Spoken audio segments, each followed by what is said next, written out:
All right, so welcome to a kitchen table unboxing of everything that I'm going to put into my Ranger. Um, and what do I mean by everything I'm going to put? Well, I'm working on upgrading the sound system, and well, I need stuff, right? I need to get stuff for it. So basically, uh, I have part of it already in the Ranger. So what I have in the Ranger right now, and I'll put pictures right here, is I have a pair of speakers. Or actually, I have two pairs of speakers, the fronts and the rears. They're Polk Audio MM1 5x7s, and they're basically just the drop-in 5x7 replacements for the factory speakers. And then I have a head unit, but that head unit's coming out. That's actually going to get replaced by this one, and I'll show you guys here in a second. And then I have the a kicker subwoofer that's not hooked up right now. I just have it in there because I put it in there a while back, and I'm too lazy to take it out. So, yeah, you guys will see the install of everything soon. I'm probably going to do that during my winter break, and yeah, we'll have a pretty good time just filming it, and you guys getting to watch me install it using this first-person mount for it. So you guys will get to see me install it with my hands and drill holes and stuff. It'll be pretty fun. I think you guys will enjoy it. There goes my phone. But anyways, well, we're going to start with the part that everybody's going to notice the most, and that is this. This is a Alpine ILX W650. This is an older model. These came out in 2019, I believe. But it's still a really good head unit. I personally really like it, and it does a really good job. We just did an ILX W670 on Joey's truck, and it's also an amazing head unit. So I'm gonna start off by opening the box. It gives you all the trademark stuff, instructions, a little like card basically. You're saying you can look at the detailed manual at alpineusa.com, and then scan to register the warranty. And here you have the main instruction manual in English, French, and Spanish. Who needs that? We know how to install a head unit here. Then you got harnesses and stuff. So this bag has all your accessories. You have screws. So these are just standard pan head Phillips screws. This harness is what we're going to hook up all of our outputs to the amplifier. So you have rear view camera input. I believe you have two videos. You have front camera and rear camera inputs. You have subwoofer outputs, which are mono, by the way. You don't have stereo subs with this head unit, but who needs stereo subs in the Ranger? You got front and then rear output. I like how they stagger them. It makes the harness a lot less bulky, especially if you do tape them up. I do like to usually tape up these because they can slip out behind a dash. Thankfully, Alpine does make their RCAs very tight, but you never know. So I'm going to go ahead and throw this back in the bag. Then you have your main head unit harness. And I'm not going to fully unbox this, but it does have power, ground. This is going to be your remote output for your head unit, for your stuff. This red wire is your power, and you have power antenna wire. We don't have a power antenna. We don't need a power antenna wire. What I'm going to use is this remote output. It's going to go to this amplifier, and I'll show you guys the amplifier here in a second. Personally, I really like these. I really like the fact that Alpine does this. They put like these quick connects on it. All for me to just go and snip the wires. Throw this into the bag again. Then we got here a USB cable, which I'm not going to use. This is a USB extension, USB-A male to USB-A female. You can use this on like your setup if you really want to. I actually use this a similar version to this cable on my grandmother's car because she has a Ford Escape, and we added a head unit with Apple CarPlay. And it's not wireless Apple CarPlay, but it is wired, and then you can I just dumped the wire down by the passenger footwell. Makes it easy enough. I'm actually going to use a different wire, and I'll show you guys it now.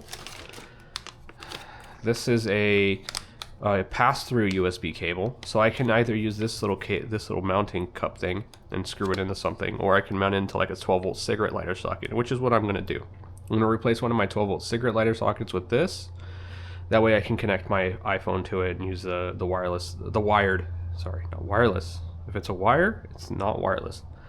And use the wired Apple CarPlay, which should be cool. So there's that. Not using this, so I will put this back in the bag though. I don't want to lose it, along with these screws. These screws are important. And then, last but not least, is the Bluetooth microphone. You need this to talk on the phone. This will go up in the headliner, and then from there I'll just plug it into the head unit, run it down to the head unit and plug it in. Oh, I can make phone calls on the go. So I'm going to pull the head unit out now. There's nothing else in the box, as you can see. And I have opened this bag before, in case you're thinking, oh, it looks a little messy in there, but yeah, because I did open the bag. I wanted to see the stuff before you guys. So, also, we've installed plenty of these in cars. I don't know if I said that already, but if I did, I can cut it out. But back when Raptor Strike used to be a shop, we've installed plenty of these in cars, and dude, they're the best head unit in my opinion. The best budget head unit. For like right now, I think I paid $250 for this. You get wired Apple CarPlay, a good clean signal output, and steering wheel controls, and even the new version of this, the ILX W670, doesn't support steering wheel controls by default. You have to buy the 670-S variant. Now on the back here, we have a pre-attached as your radio antenna. It's just a standard radio coax for cars.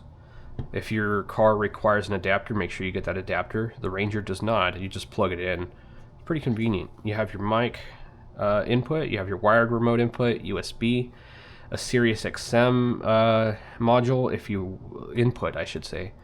If you want to purchase the module and then, use that. I personally don't listen to satellite radio. As a matter of fact, I don't listen to radio at all. I listen to Apple Music, or I have YouTube videos going in the background. But yeah, that's pretty much it. This is a camera / preamp output harness connection. So that is where that harness goes. It's actually really convenient in my opinion, because if you don't need it, you don't have to have it attached, which is great. And if you do end up messing up like an RCA connector, well, guess what? You can contact Alpine and get a new harness.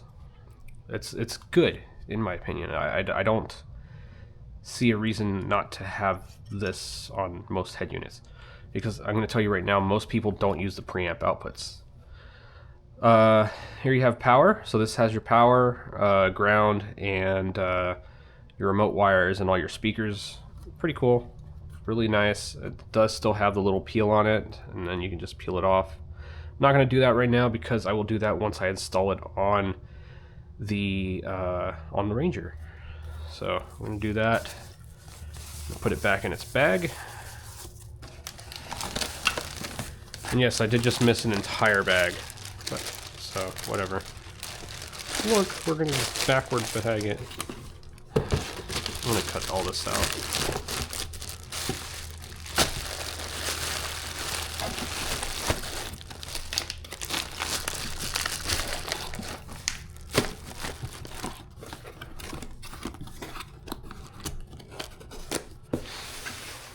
Alright. Now this is actually the mounting kit for the Ranger. It is the double DIN mounting kit that it says it's supposed to be. This is pretty much most Ford vehicles from 95 to 11 that support this.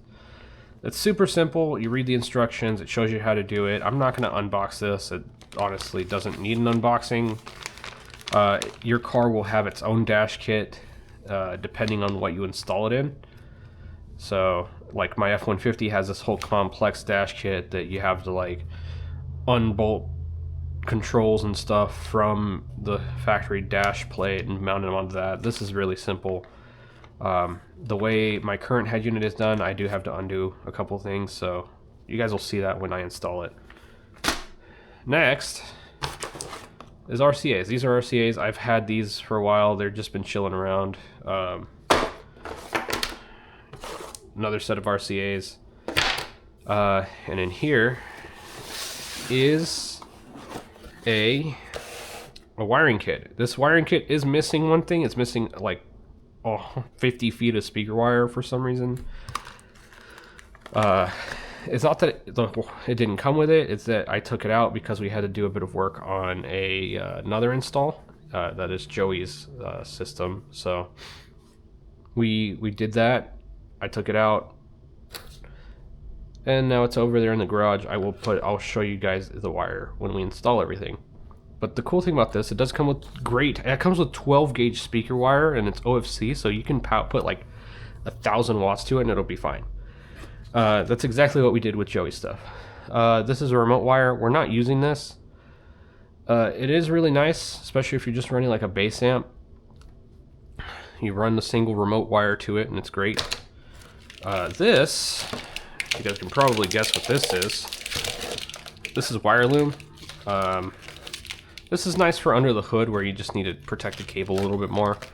Throw it around your cable underneath the hood because it's going to experience higher temperatures and all that other fun stuff. You got your fuse block, and normally when I go to open these, I just bite it off. So you just, and that's it.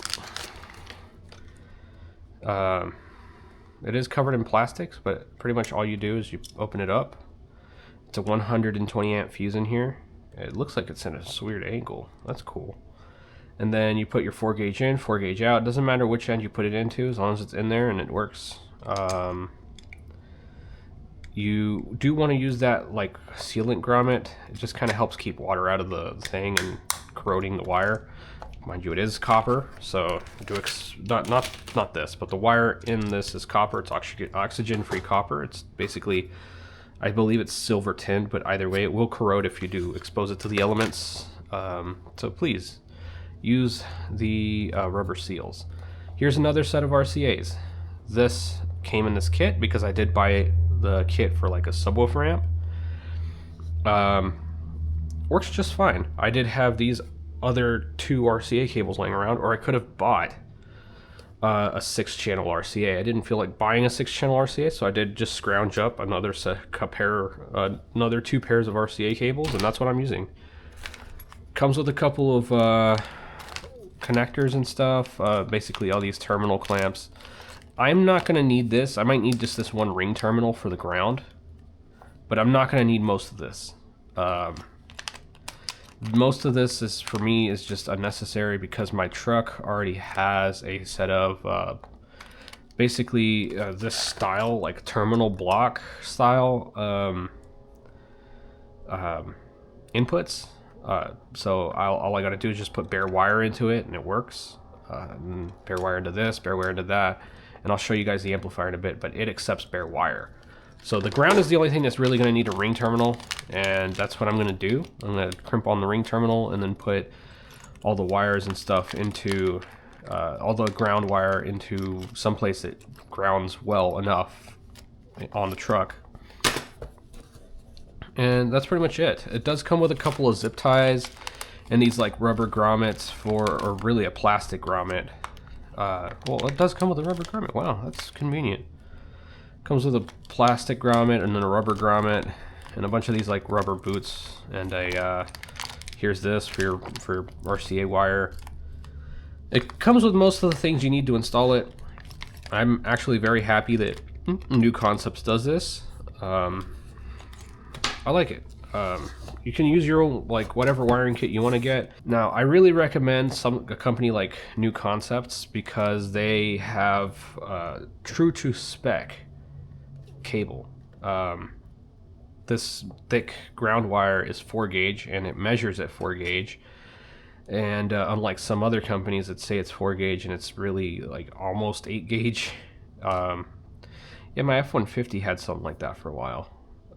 So yeah, I really recommend this. I'd really recommend these, like this brand specifically. They do a really good job at making these wiring kits. Their wires are all really high quality, and I'm very happy with it. My Mustang had their zero gauge, and it's really good. Joey's truck has their zero gauge kit, meant for multiple amplifiers, and that's what we used on his truck. Look for a review of Joey's F-150's sound system here coming soon. Then, the part I'm really excited and also kind of nervous for. This is a Stinger Audio 5-channel amp. So they call it the MT1000.5, so it's 1,000 watts-ish into 5 channels. So you're looking at, and here it kind of puts the specs. So the way I'm going to run it is the speakers are 4 ohms. The speakers present to the amp as 4 ohm speakers, and you're looking at 75 watts times 4 into 4 ohms. And then my subwoofer presents itself as 2 ohms to the amplifier. So it's 500 watts times 1 at 2 ohms. And then you can run the one subwoofer channel as at 1 ohm, and that'll give you 700 watts. So say, for example, I want to throw my old Scar Audio subwoofers that are in my office in my Ranger for whatever reason. That really won't work because they're way too big. But say, for example, I do, it'll give them 700 watts, which is a lot closer to their rated power. It'll be a lot louder. But for now, I'm going to be happy with the 500 watts. Should be plenty of juice to make this Ranger kick ass. So yeah, let's open it up. Not much information on here. Stinger hasn't made amps in a very long time, from what I understand. So they used to make some really cool amps back in the day. They decided to get back into the amplifier market, and this is kind of the result of that. They started off with like a monoblock, 1,000 watt monoblock, and from what I read, those things are so underrated that you can pretty much buy the 1,000 watt knowing it'll make 2,000 watts, and it's pretty crazy.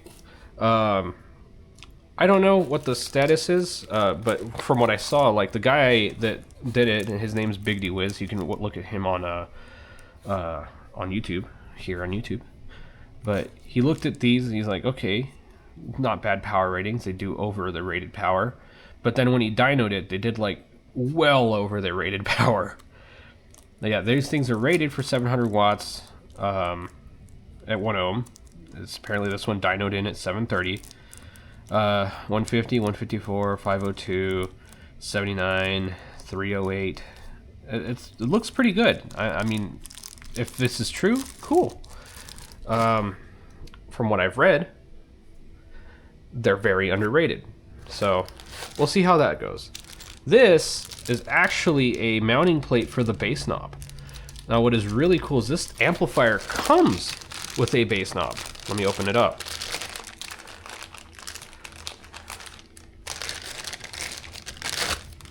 Here we are. So this is it's a basic bass knob. It has a nice weighted feel to the knob. It is a cheap plastic knob, but who cares? You get it with the amp.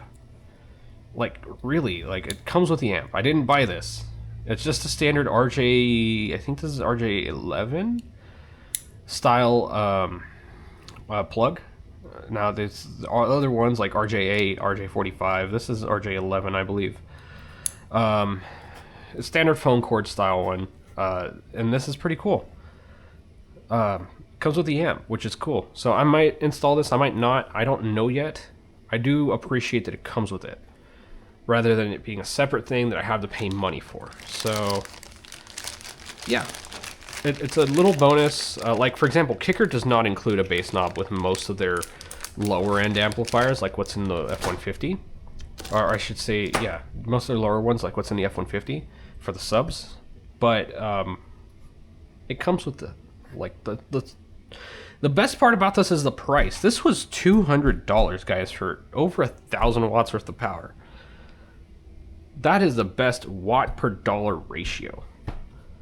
And it comes with a bass knob. Oh, and I just dropped my battery charger.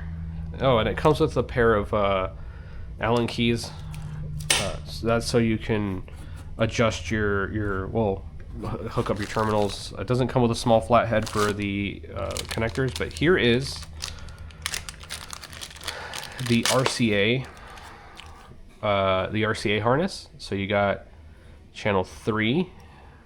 Basically, you got what looks to be your standard channels. So you got channel 1 and 2 here. So the basically front left, front right. Channel 3 and 4, rear left, rear right, and then channel 5 is actually a single mono channel. So yeah, I will be running a single. Well, I'm going to be running both RCAs, but I'll just hook up one, and that's fine. I don't really care. It's mono off the head unit, anyways. It doesn't really matter. So there it is. This is the RCA harness, and I'll show you where that plugs in right now because I'm going to pull this thing out of the box. Let me put the box over here. So, here you have your 4-gauge power and ground inputs. For some reason, I don't know why, but companies, can you stop putting 8-gauge remote wires? Like, what am I gonna do? I understand, hey, maybe I need to like piggyback this to another amp, but dude, I can do this with like a 10-gauge port. Anyways, besides the point. Here's this is your subwoofer output. So you have the single mono subwoofer output, and this is actually permanently attached. So yeah, this is pretty cool. I like it. It's higher power rating because it supports more power than the rest of the speakers. These Phoenix connectors are not rated for the amount of power that this puts out, and I'll talk about this here in a second. But the other thing you got here, and what I really enjoy, what I really appreciate, is these Phoenix connectors. Before, I've only seen Audio Control use this, and thank God other companies are starting to catch on, which I know Stinger owns Audio Control now. Guys, really, Phoenix connectors on a $200 amp. A $200 5-channel amp that is well underrated. Yeah, I am very happy with this. So yeah, this is channel 1 and 2 output. Channel 3 and 4 are right here on this set of Phoenix connectors, which makes it easy to pull out. You just got to undo your sub-wiring. And personally, what I would do is I would get an XT connector, like what comes on like an RC car. I'm not looking at you, Traxxas. I don't know why Traxxas does like the weird proprietary connector, but I would get an XT connector, like an XT, I think XT100. I don't remember exactly, but one of those XT connectors that's capable of handling high amperage, and put it in line somewhere, and that makes it super easy to just pull the amp in case you got to service something. So yeah, on this side we got controls. So obviously, duh, knobs, right? So you got starting with channel 1 and 2. So right here, the set.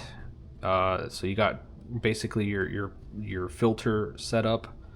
So whether you want to run this in a full control mode, or if you want to run this with a high pass or low pass filter. Personally, I'm going to leave it on full and let the head unit do all the control. You got your gain. Set these with tools, guys. I have a SMD DD1 Plus that I use to set all my gains. Please use it. It's recommended. Like, seriously, if you don't, you're an idiot. If you don't have one, find someone who does. Here you have your frequency for your high or low pass filter. You can also set it to like a ×10. Say, for example, what's cool about that is if you want to run a tweeter off of this amplifier and you don't want to run a passive crossover, you put this on ×10 and you can change this to like, say, 2200 hertz. You can run the tweeter. You can run a full two-way setup pretty much like the way I run it on the F-150, just through this amplifier. We're getting more power. Personally, this will stay. It doesn't really matter what I do here because this is going to stay on full. Same thing with this. This is not going to do anything because it's set to full. That's pretty much it here. This switch right here is your basically what inputs you're using. So depending on what you plug into the RCAs, and this is where that RCA harness comes in.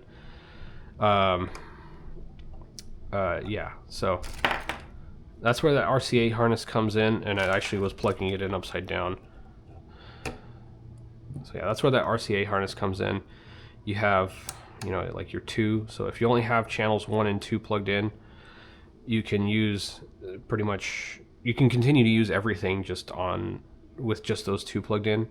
And that would work, say for example, if I wanted to put this just that one wiring kit and I didn't have these extra RCA cables laying around, it would be super easy to just plug in this and then come in here and set my gains and frequencies correctly. But I'm going to run everything separately through the head unit, so it makes it easy for me to just come in here and plug everything in. Go away, Instagram. But yeah, now channel 3 and 4 is exactly the same as channel 1 and 2. You got your filter controls, you got your gain, you got your filter frequency, and then the times 10 multiplier. Channel 5 is a little bit different. Channel 5, you got a bass boost. Don't ever use this. If you do use this, know what you're doing. You got your channel gain. Of course, like I said, use tools. Don't use your ears. Your ears do lie to you. A subsonic filter, which is cool because not a lot of amplifiers at this price point include a variable subsonic filter, especially one that you can fully bypass. Tells you a lot about the quality of this amp, because a lot of these amps, especially at this price point, they include like a set at like 25 hertz, so that way you don't blow up their power supplies. I will probably set this near 20 hertz just so I don't send like subsonics to that tiny little 10-inch sub that I have in the Ranger. Yeah, set this according to what size subwoofer you have or how low it can play. You don't want to blow up the subwoofer, or you don't want to blow up the amplifier. So just set this accordingly. A lot of people do turn it off, especially like for what I would do on the F-150s, I'd turn it completely off and just let a DSP handle it. And then you have your low pass filter. This is always on, so what I will end up doing is just taking it and cranking it all the way up, because I'm going to let the head unit control everything here, like I said. Now, here's where your remote plugs in. You do also have power, your remote, by remote it means bass knob, okay? You do also have your power and protect LEDs. It lights up blue for power, and then protect is red. And then you have your clip light. You can use this to set your gains. So you'd set like a 40, like for bass, you'd set a 40 hertz test tone. You please, if you ever do this, disconnect your speakers, because you will blow them up if you're not careful. You basically turn your gain up till the clip light turns on, and then you turn it back down. Turn it back down till it turns off, and that's it. That's all the gain you get. I will use my tools because I trust my tools more than to test a little light on this. Now, for the really cool feature, of course, I'm not taking advantage of it because I don't have any of the stuff that this... I don't have a new enough vehicle for that. But the really cool feature about this amplifier that I see, that I really like, is like, see how all these pins are populated? And it gives you a little pin out here, like remote out, remote in, to ground, plus 12. You look on the other side, and you see speaker channel 5, channel 4. It gives you 2 outputs for channel 5, basically. Channel 4, 3, 2, and 1. Like, this amplifier is meant to be, well, not really meant to, like, it has the option of being used in a more integrated setup. So say for example,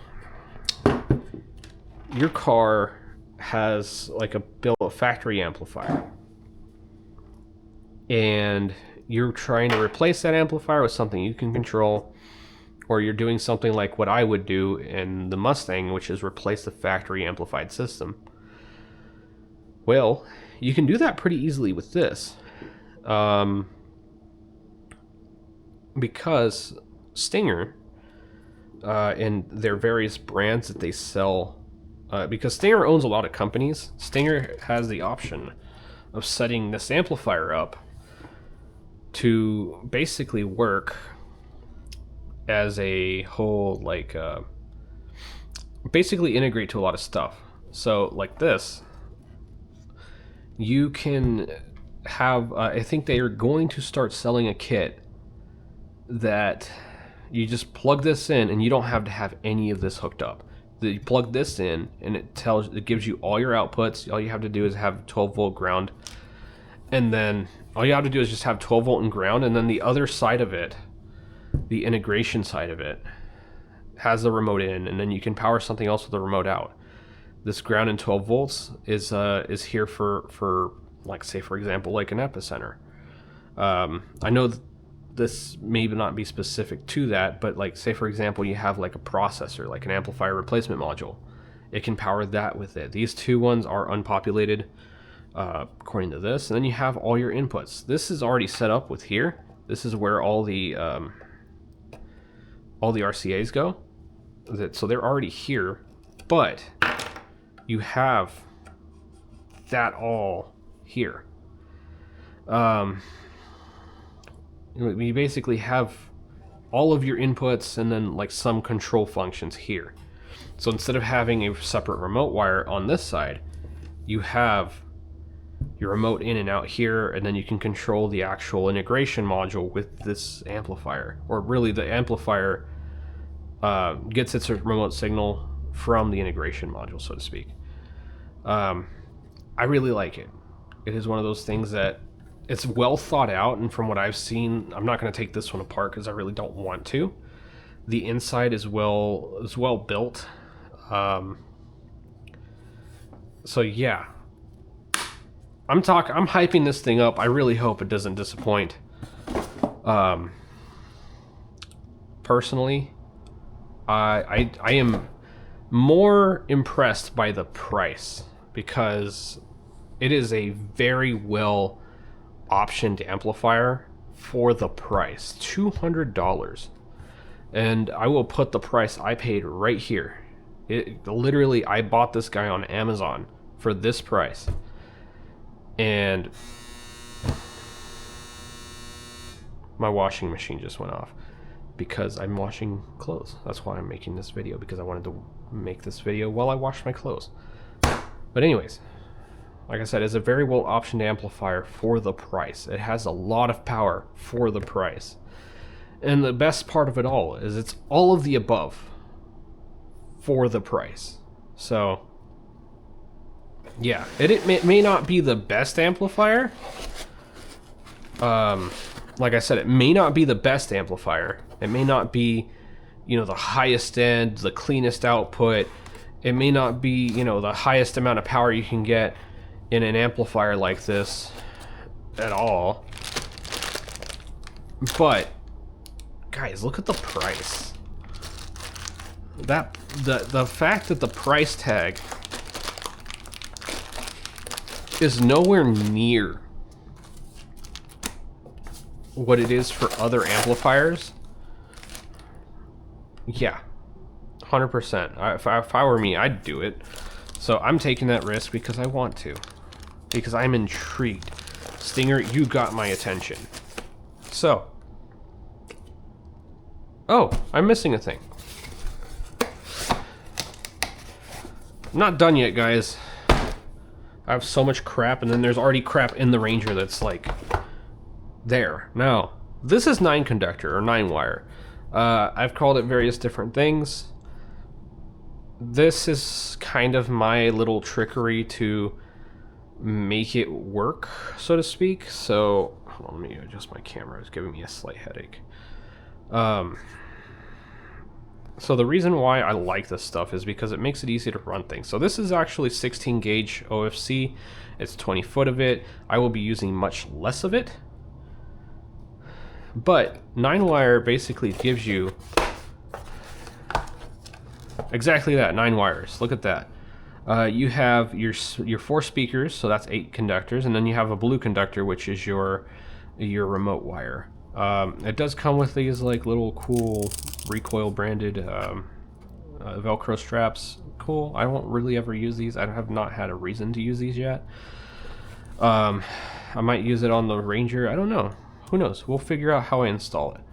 But yeah, the reason why I like this stuff is because it gives you just a single like 4-gauge package that you can just dump in the car and run it up to the dash and have basically wire coming from your amplifier, from the outputs of your amplifier to the behind your head unit. And you just use the factory wires from the head unit. You don't have to run new speaker wire to your speakers directly. Personally, in my opinion, the 18 gauge that's in your doors already is plenty for, let's say, up to about 80 watts. It's plenty up to about 80 watts. There's no reason to upgrade the wire. As long as you can get the wire, the upgraded speaker signal over to where you need it. But yeah, like my head unit in the Mustang used. Well, when I had the Mustang, the system in it didn't have this specifically because I didn't know about this at the time, but it had an I had like 3 amplifiers, and I was using the factory wiring to get to where I needed to get into the doors, because I just didn't want to drill through the connectors and then make it all work. But this stuff is super convenient. You just run it basically a single wire. You run it up to where you need it behind the head unit. You plug in. You basically splice together your cables, and then in the back, this hooks up to your head unit. This is an amplifier. It hooks up to your amplifier, and you just have an amplified signal going to your doors. But yeah, look forward to seeing all this stuff installed. Probably end of December, end of this month. Yeah, so right now we are in December 2025. It is like December 6th or something like that. So look forward to seeing that end of December, and we'll get you guys some nice head unit radio stuff installs. I don't know where this bag came from. I think this came from in here. It doesn't matter. Anyways, thanks for watching, y'all. See you later.